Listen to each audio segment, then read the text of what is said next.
factorization class 6 akipanay to ito class 10 tanay za kahiya factorization ni chichang na number khat kipya uche hi kele algebraic expression kipya amao factor cheta lui hiya chinaiya hiya the siam nok dina simplest form kon chimaya tikhin dina factorize 36 ke chile hey ka prime factor an bakot hile chin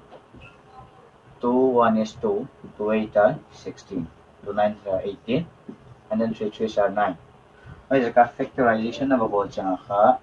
2 into 2 into 3 into 3 eka 6 7 kong hitinay ko ya class 8 yan tun chengina 2 square into 3 square 2 niyam jaka ya square kikoy 3 niyam jaka ya square kikoy hitina na akal biya na kibelak to hiya yai concept hoy takai thei lo chengina mathematics ka adya kina maths 1 portion ka solve haksa asa tampiom je kina hei ladi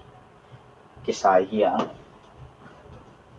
question khen khat kawan prepare ma aho pin pinapat ipantaw dinga hoy chengina iti siam di iginta kun iginta to kito kina ahak sa de di ibol to dia question khat na find the common terms etigel hi chan ki piak changina common term bang chi banga zong di chile ama sa pin pina 12x na chi kha bang gen na ya 12x na chi kha 12 pin hi chana bagi le chin 2 6 are 12 2 3 are 6 chile chu hi 12 pin 2 into 2 into 3 kay x pin kha atop na ba ko le chin 36 nan gen changina kaya 36 bala lete 2 1 is 2 2 8 are 16 2 9 are 18 3 3 are 9 chile 2 into 2 into 3 into 3 therefore common term bang hidiay chicha kha ane ikopteu chinai be why jaka elak penga common term hi neyu ane ikopu ai kele common factor leke chetawa ane ikopu bang hidiay ale 2 2 3 2 into 2 into 3 ile 2 2s are 4 4 3s are 12 therefore the common term between these two will be 12 ani lam 10 at hicham nai lo di gin tar je kai chai gele hiya alian lam 10 hi changa kha common lag di hilele pai ja ka hetigel divide thei tu number lian pen pen kha dal le chin ile ihf le ki chi ya ma tuna neng chik abuai wai ja deu ila to dinga 14 pq 28 p square q square which is 14 pq na chi kha 14 pq na chi china 14 is china ilcm prime factorization ba bol di le chim bang na chi bol le 14 na hi china 2 7s are 14 so 14 pq will be written as 2 into 7 into p into q 28 nan chi nan china so you can write this as 2 into 2 into 7 into hey p square om lekha p ni ve ki multiply chinai ve mai che q square mai changa kha q le ni ve ki multiply china he therefore common factors non lag changa kha bangrai di common factors equal to 2 khan ve ni khomo kaya 7 khan ve ni khom thiu ha to chile 2 into 7 kat khom tadi p le khan ve ni khom thiu pai changa q le khan ve ni khom thiu so 2 7s are 14 p q sun helak penai no le chindena alian lam tem na hi dan ko gen na ai pin 14 and divide le te be chate be pai chana he pin p q hi le be hai pin le 14 na divide le 14 1 is 14 14 2 is 28 helak penga p q divide na dena bazat le ya p q divide pe le te helak penga khat do kha ba lai de ko chei le bang ja ka he poi mo he me chele en le chin ya na la khak lo tu helak penga p khat khát kila khalo q khát kila khalo ku cha palum zel dei be vai hen chen mathematics ikhwa themen changa kha bang chi bang ke zoi ton khau bang chi bang ke kam khau ai ke le bang chi bang ke zot na ne yo chi kha sui pe pe ma ngai hi the siam ta tak na de khatien lai ding a tunen ding ding leo chin 3 10 6 hey tingi china va get khedek leo chin khat dei thua number teng thuma divide thiam loi be ko chaile common term non la khia chana kha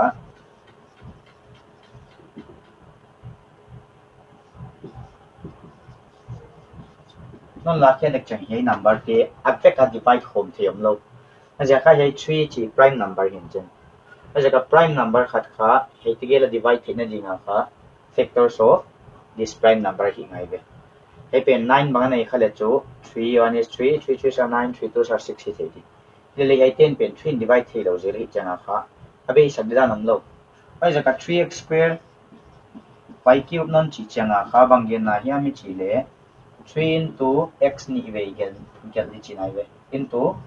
y thum ve yom khati hey 10 non gel non chang na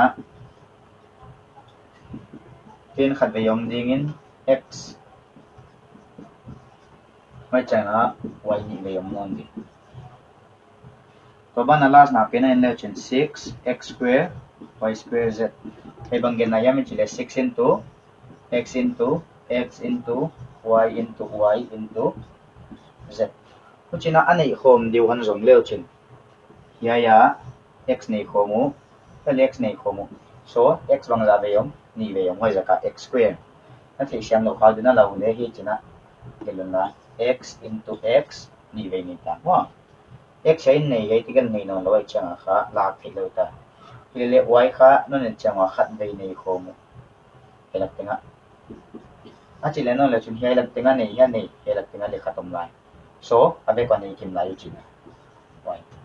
hei z nei adang ke z nei non lo ho jaka ateka akomona kira ke kilo x ni ve yom changa kha x square chi into y ni ve yom changa kha y square chi ho jaka variable to ki cham khom kha changa kha akala into bakiga se selon thei siam sa da na ki ko in chin ai pin kha x square y square ki chi to pe ve equation a hi chada na bang ma ki ga ke nge le akala sa multiply sign ma hi chi khana thei du ma to na chapter da to kina factorization tak tak ilut ta dinga factorize 7x minus 42 bina 7a square plus 14a to chi le hai te bang chi bolding denai hi dan pina manghil lo di ma 7x na chi kha banggen na ya mi chi le 7x na chi 7 into x gen na ile aya 42 na chi kha a factorization bole chen ko che ile banggen na ya mi chi le aya common nei penu na legal masale chen poi nam lo 2 into 3 into 7 gen na ile ya ile factorization non bol tak tak de chenga bang chi banga bol di chi le kha ya ai pin namang hin lo doi ve ai pin ki koi dan ajika then equation bangalen piak 7x minus 42 hai bang chi bang gel khiat thei de ani ko point ma sa pen pen di 7 hai nei hai na nei hale khat ve nei wai jaka ani ko pu la ma sa di adang ani be om non hale om non lo wai jaka ama sa pena banga kila kenai lo hai kila khin hai pen ba lai wai jaka x koi di